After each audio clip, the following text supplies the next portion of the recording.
едно кафе, с мене пий едно кафе.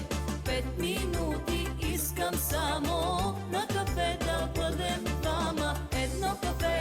Едно кафе, с мене пий. Бум-так, прави ми сърцето. Бум-так, с тебе заето. Тъмни сенки обесъние, скрили се под очите ми.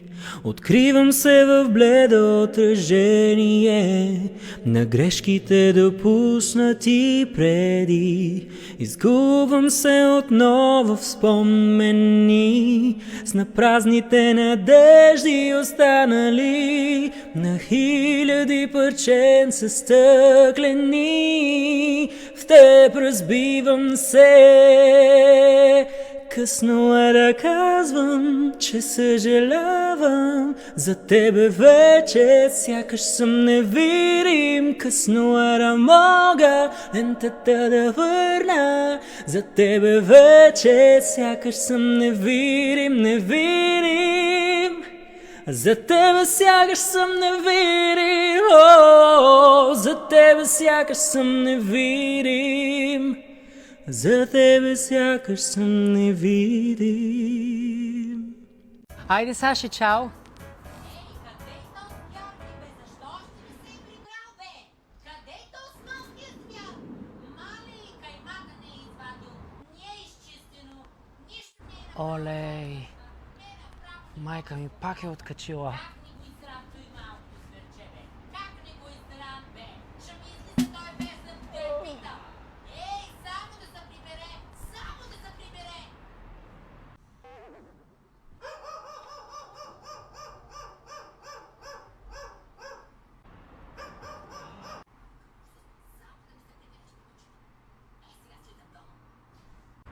Ей, Сашко, яма чакай, аз ще те изпратя до вас.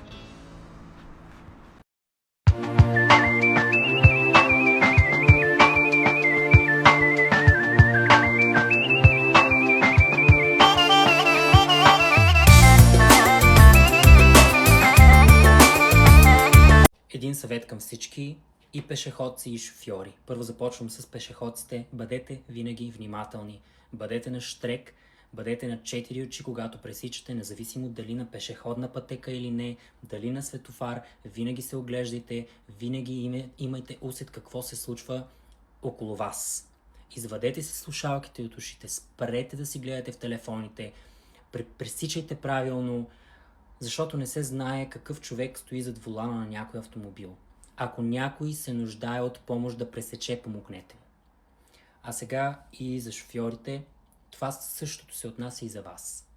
Спрете да си мислите, че бързите скорости и бързите коли са мерило за мъжественост и за готиност. В никакъв случай това не е така. Това е толкова демоде и не живеем вече в старите времена, в които ако някой има спортна кола и кара с 200, с 300 е най-готини, в никакъв случай. Един нормален, интелигентен и здравомислещ човек не го вълнува каква кола караш. Напротив, вълнува го дали караш безопасно, дали следваш знаците, дали караш в нормите. Това го вълнува един нормален, здравомислещ, интелигентен човек. Спрете да си мислите, че това, че карате с 200, с 300, ви прави по-големи мъже или супер готини. В никакъв случай не е така. Също така и за тези известни личности, които си позволяват да карат в нетрезво състояние, под влиянието на някакви субстанции. Вие сте един от проблемът в нашата държавица. Спрете да си мислите, че вие сте над законите и винаги ще минете 2-3 метра. И няма да бъдете осъждани за действията си. В никакъв случай. Вие също трябва да бъдете внимателни и да давате един пример на хората в България. Защото ако вие не го правите, те също няма да го правят. Така че малко се вземете в ръце и започнете да мислите правилно с тези глави, които имате на раменете си. Това, че сте известни личности, не ви прави повече от другите. Напротив, вие сте абсолютно като всички останали, просто с повече пари. Така че освестете се.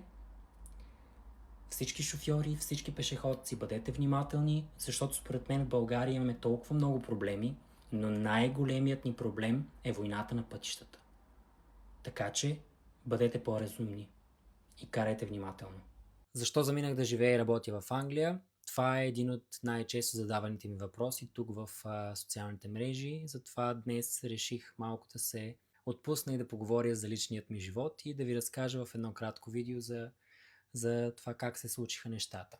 Годината е 2018, тогава тъкмо завърших университет и тъй като аз съм от семейство, което не бе чак толкова заможно, финансово не бяхме чак толкова стабилно семейство. Всичките спестявания, които имах, отидоха за това да изкарам моето висше образование като помощник фармацевт и за жалост трябваше да изтегля и студентски кредит. След като завърших университета, просто разбрах, че това не е моето, не ми хареса, но не исках да го прекъсвам, а исках да го изкарам до край. Разбрах, че не е моето и просто исках някакси да стъпя бързо на земята финансово.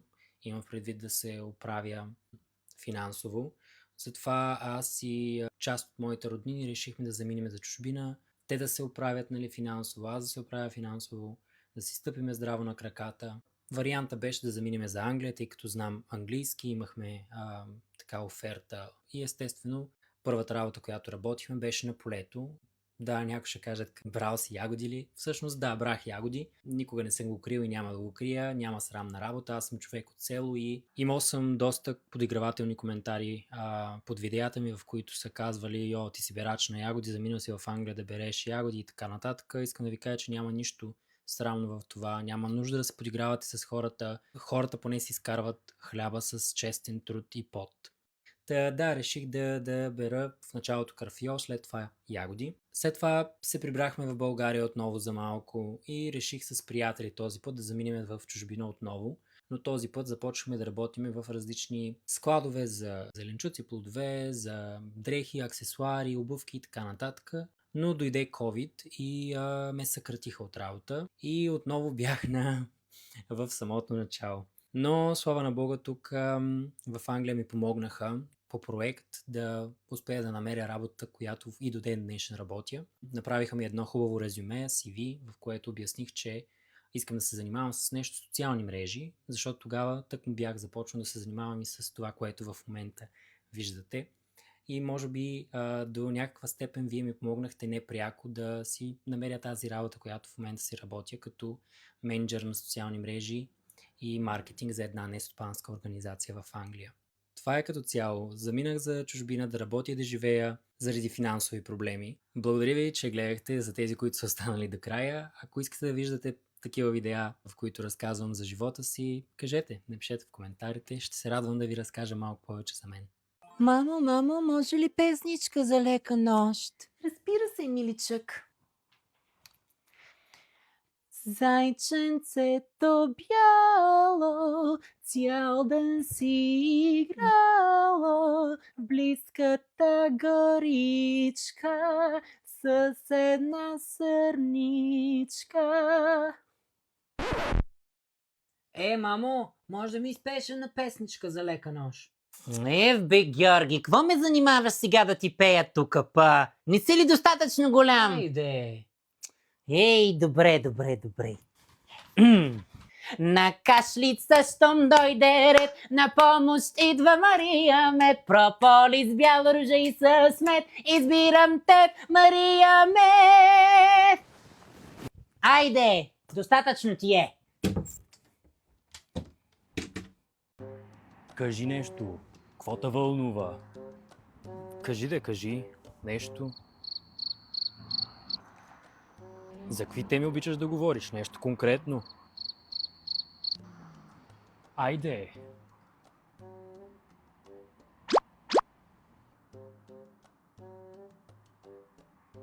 Любим цвят? Кажи нещо.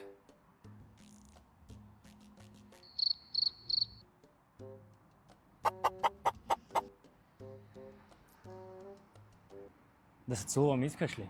Да. Айде! Да, Снежа, да, ще правя Боб яхния. Ти какво ще правиш? Мамо! Чакай, че Георги нещо пак се е развикал. Кажи, Георги! Какво прави? Ами говори по телефона с Лелет и Снежа сега. Да ти покажа костюма ми за Хелоуин. Какво ще ми показваш, бе? Какъв костюм, бе, момченце? Ей! Снежа, чакай, че Георги ще ми показва някакъв Хелоуин-мелоуин костюм, бе. Айди, после ще се обадя. Айди. Айди, идвай да те видя. Окей, мамо, какво мислиш? Георги! Като какво си се маскирал, бе? Как като какво бе, мамо? Като най-голямото чудовище. Като тебе. Моля! Като най-голямото чудовище ли? Сега ще видиш ти комбопяде! Сега! Ила ми тук, момченце! Оле, Георги, я гледай тук един дядо какво качил. Днес празнувам своя 107-ми рожден ден, но няма кой да ми го честити. Сам направих тортата си. Напиши ми пожелание. Чакай да напиша пожелание. Да си жив и здрав. Хубава торта. Амин. Абе, мамо, я дай да видя.